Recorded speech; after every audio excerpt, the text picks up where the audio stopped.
Party के प्रदेश नेतृत्व ने तय किया कि आपको पार्टी में, संगठन में आकर के काम करना है, तो मैंने तय किया कि भारतीय जनता पार्टी में फिर से ज्वाइन करने जा रहा हूं। और पार्टी के कार्यकर्ता होने के नाते पार्टी जिस भी फील्ड में मुझे उतारेगी, जहां पर बोलेगी कि 24 घंटा 365 दिन आपको स्टेशन पर खड़ा रहना है, तो दुर्गा चरण मिश्रा स्टेशन पर भी खड़ा होने के लिए तैयार है। नमस्कार, आप देख रहे हैं सिटी पोस्ट लाइव और मैं हूं आपके साथ हर्षिता प्रताप सिंह। अभी हमारे साथ मौजूद हैं डॉक्टर दुर्गा चरण मिश्रा जी, जिन्होंने बीजेपी के साथ जुड़कर कई मोर्चों पर काम किया है और एक बार फिर से वो बीजेपी में शामिल होने जा रहे हैं। सर, आपसे पहला सवाल, आपने पहले भी बीजेपी के साथ जुड़कर काफ़ी काम किया है, तो बीच में आपने बीजेपी का साथ क्यों छोड़ दिया? देखिए, बीच में नमस्कार, सबसे पहले मैं आपके सभी श्रोताओं को नमस्कार करता हूं और सिटी पोस्ट लाइव के माध्यम से मैं ये बताना चाहता हूं कि भारतीय जनता पार्टी के शुरू से ही विद्यार्थी परिषद के कार्यकाल से ही मैं 2004 से लगातार विद्यार्थी परिषद में जुड़ा रहा। चाहे वो बांग्लादेशी घुसपैठ का आंदोलन हो किशनगंज में चिकन नेक पर, या अलीगढ़ मुस्लिम विश्वविद्यालय का आंदोलन हो उसके खिलाफ भी हम लोग आंदोलन करते हुए विधानसभा मार्च किए और घायल होकर के पीएमसीएच गए। उसके बाद से 2012 के बाद से भारतीय जनता युवा मोर्चा और में हमने काम किया। और भारतीय जनता पार्टी से हमारा मतभेद इस विषय में बीच में हो गया था कि मैं शिक्षक निर्वाचन क्षेत्र से चुनाव लड़ना चाहता था, गया शिक्षक निर्वाचन क्षेत्र से। लेकिन भारतीय जनता पार्टी ने, उस समय के लोगों ने, मालूम नहीं उनको क्या समझ में आया कि जो इंटरमीडिएट पास किया हुआ व्यक्ति था, जो कि शिक्षकों के बीच में बहुत पॉपुलर नहीं था, उनको उन्होंने जो है अपना समर्थन दिया, अपना सिंबल दिया और व्यक्ति चुनाव जीता।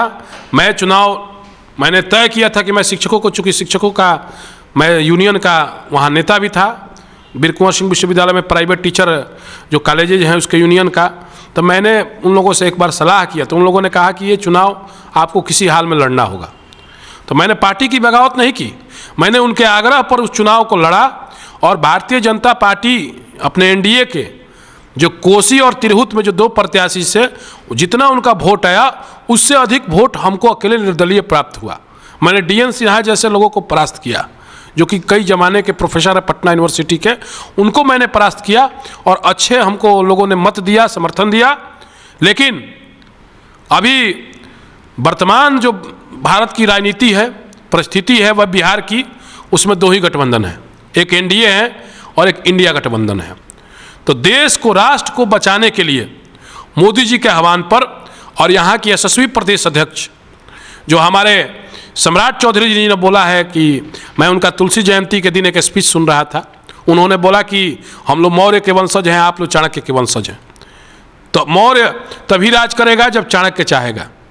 तो इसकी भाषा को सुन करके, उनके बातों को सुन करके मैं प्रभावित हुआ और हम लोग के बड़े भाई भाजपा के पूर्व प्रदेश अध्यक्ष मंगल पांडे जी और सभी लोगों, पार्टी के प्रदेश नेतृत्व ने तय किया कि आपको पार्टी में, संगठन में आकर के काम करना है, तो मैंने तय किया कि भारतीय जनता पार्टी में फिर से ज्वाइन करने जा रहा हूं। और पार्टी के कार्यकर्ता होने के नाते पार्टी जिस भी फील्ड में मुझे उतारेगी, जहां पर बोलेगी कि 24 घंटा 365 दिन आपको स्टेशन पर खड़ा रहना है, तो दुर्गा चरण मिश्रा स्टेशन पर भी खड़ा होने के लिए तैयार है। अगर हम बिहार की राजनीति की बात करें तो इस वक्त बिहार में शिक्षकों को लेकर राजनीति बहुत तेज़ है। बीजेपी ने तो शुरू से ही साथ दिया है कि शिक्षकों को राज्यकर्मी का दर्जा मिलना चाहिए, लेकिन अभी ऐसी खबरें आ रही हैं कि नीतीश कुमार इस दशहरा में शिक्षकों को बड़ा तोहफा दे सकते हैं, उन्हें राज्यकर्मी का दर्जा दे सकते हैं। तो इसका क्रेडिट तो नीतीश कुमार को जाएगा अगर वो ऐसा करते हैं इस दशहरा। तो देखिए, भारतीय जनता पार्टी विपक्ष में है।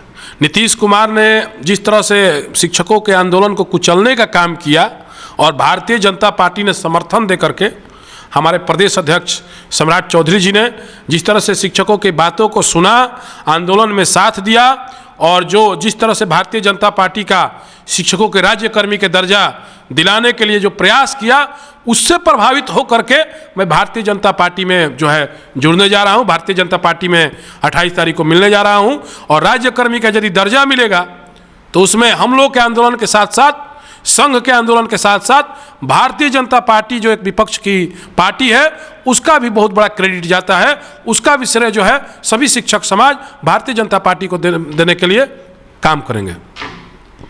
जी, बीते दिनों में ये काफ़ी कयास लगाए जा रहे हैं कि नीतीश कुमार फिर कुछ कर सकते हैं, नया कर सकते हैं, वो फिर से पलटी मार सकते हैं और एक बार फिर से बीजेपी और एनडीए का साथ थाम सकते हैं वो, क्योंकि वो नरेंद्र मोदी के साथ भी G20 समिट में नज़र आए थे। तो क्या आपको लगता है नीतीश कुमार जाने वाले हैं, बीजेपी का हाथ एक बार फिर से थामने वाले हैं? आप कैसे देखते हैं इसको? देखिए, बिहार की राजनीति में 35 वर्षों से लगातार भाई, भतीजा, भौजाई और चचा की सरकार है। यानी कि सबसे पहले भाई लालू यादव, भौजाई राबड़ी देवी, उसके बाद चाचा नीतीश कुमार और भतीजा तेजस्वी यादव। 35 वर्षों से यही लोगों का शासन है और 35 वर्षों में बिहार में इतना पलायन हुआ है गरीब और पिछड़े और दलित का कि जिसकी कल्पना नहीं की जा सकती है। आज हर घर में जाइएगा तो आपको गांव में बड़े बड़े घर दिखाई देंगे, लेकिन उसमें ताला लटका दिखाई देगा। युवाओं की भारी कमी दिखाई देगी और सभी लोग कोई सूरत, कोई गुजरात, कोई पंजाब, कोई हरियाणा, कोई मुंबई, कोई कलकत्ता जा करके प्राइवेट नौकरी कर रहा है। इसके पलायन का कारण यही चाचा, भतीजा, भौजाई और भतीजा है। इन्हीं लोगों ने बिहार को पलायन करने पर मजबूर किया है। आज एक फैक्ट्री बिहार में नहीं लगी तो पहले बिहार को लालू जी के 15 वर्षों के शासन में अपराधियों ने लूटा और नीतीश जी के शासन में अधिकारियों ने लूटने का काम किया है। ये 20 वर्षों की सरकार में लगभग तो 35 वर्षों तक इन दोनों चाचा, भतीजा, भाई और भौजाई ने मिलकर के बिहार को लूटने का काम किया।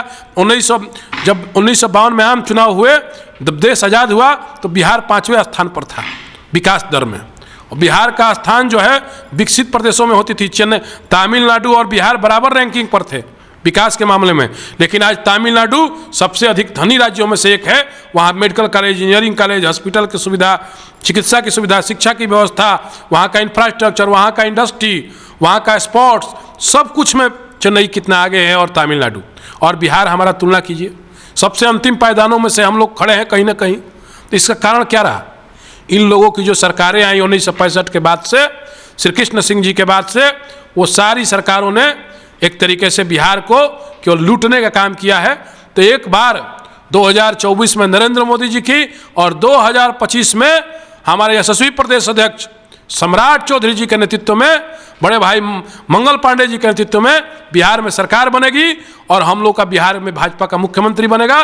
तभी बिहार का जो है कल्याण हो सकता है और बिहार विकसित प्रदेश बन सकता है। इसकी कल्पना को लेकर के भारतीय जनता पार्टी में हम जुड़ने जा रहे हैं। जी, अगर हम अमित शाह की बात करें तो जब भी बिहार आते थे तो कहते थे कि नीतीश कुमार के लिए एनडीए और भाजपा के दरवाजे हमेशा के लिए बंद हो चुके हैं, लेकिन बीते दिनों जब अमित शाह फिर से एक बार बिहार दौरे पर आए थे तब उन्होंने ऐसा कुछ नहीं कहा था। उन्होंने कहा था कि लालू यादव और नीतीश कुमार की तुलना उन्होंने तेल और पानी से की थी और कहा था कि नीतीश कुमार ने खुद अपने पैर पर कुल्हाड़ी मारी है लालू यादव के साथ जाके।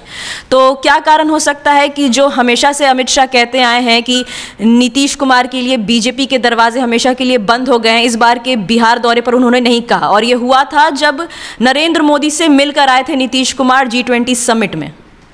देखिए, नीतीश कुमार एक ऐसे देश के राजनेता हैं जिनका बाहर से एक द्वार हमेशा खुला रहता है और एक छोटा सा पीछे में भी एक द्वार बनाए रहते हैं जिस द्वार को किसी को दिखाई नहीं देता है। नीतीश कुमार ऐसे नेता हैं जो कि 35 और 40 विधायक पर, और जो 80 विधायक जीता है वो डिप्टी सीएम है, और जो 35 से 40 विधायक जीता है वो आज बिहार का सीएम है। तो अल्पमत की सरकार बिहार में चला रहे हैं और लगभग 20 वर्षों से बिहार में मुख्यमंत्री जी कोई चुनाव नहीं लड़े हैं। ये देश के पहले ऐसे मुख्यमंत्री हैं जो 20 साल मुख्यमंत्री रहते हुए कोई भी जो है आम चुनाव नहीं लड़े। सदन में जो है वो दूसरे सदन के माध्यम से, नॉमिनेटेड सदन के माध्यम से वो सदन में जाते हैं और उसके माध्यम से मुख्यमंत्री बनते हैं। ये दुर्भाग्य है हमारे लोकतंत्र का, ये दुर्भाग्य है हमारे बिहार की जनता का। आज बिहार में शराबबंदी क्या है? पूरी तरीके से फेल है। शराबबंदी कानून लागू किए, शराबबंदी फेल है। आज शिक्षकों की क्या स्थिति है? आज जो है नियोजित शिक्षक हमारे आज भी राज्यकर्मी का दर्जा नहीं है, उनका ग्रेड पे नहीं है, उनकी प्रोन्नति नहीं हो रही है। आज उनकी स्थिति क्या है? वो खिचड़ी में ही परेशान है, शिक्षक खिचड़ी खिलाने में ही परेशान है। तो स्थिति क्या है? स्कूलों में जाइए, इंफ्रास्ट्रक्चर की आपको अच्छी दिखाई देगी सुविधा, लेकिन पढ़ाई के मामले में जीरो है। तो स्थिति ये है, इसके लिए सारे ये लोग जिम्मेवार हैं। लोग चाहते हैं कि बिहार की जनता पढ़े नहीं।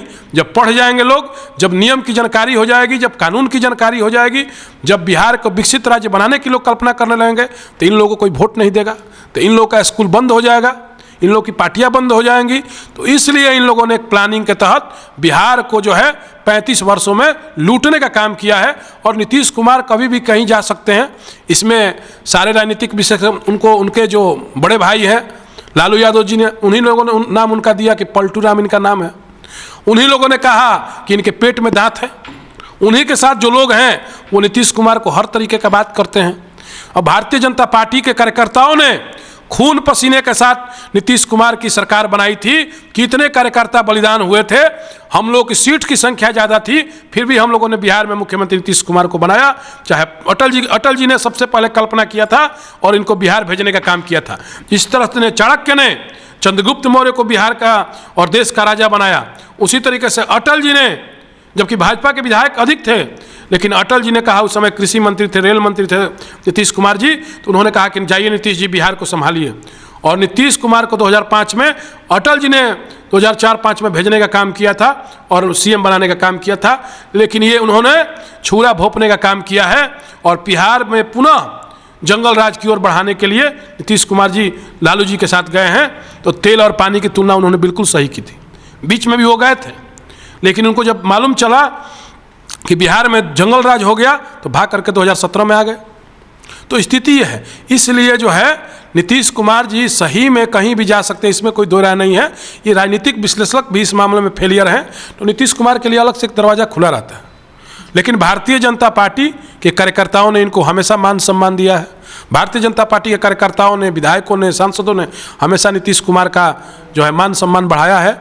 और नीतीश कुमार के लिए जिस तरीके से भारतीय जनता पार्टी के कार्यकर्ताओं ने अपनी बलिदान देकर के सरकार बनवाई थी, यदि आगे भी आते हैं तो उनका वेलकम है, स्वागत है।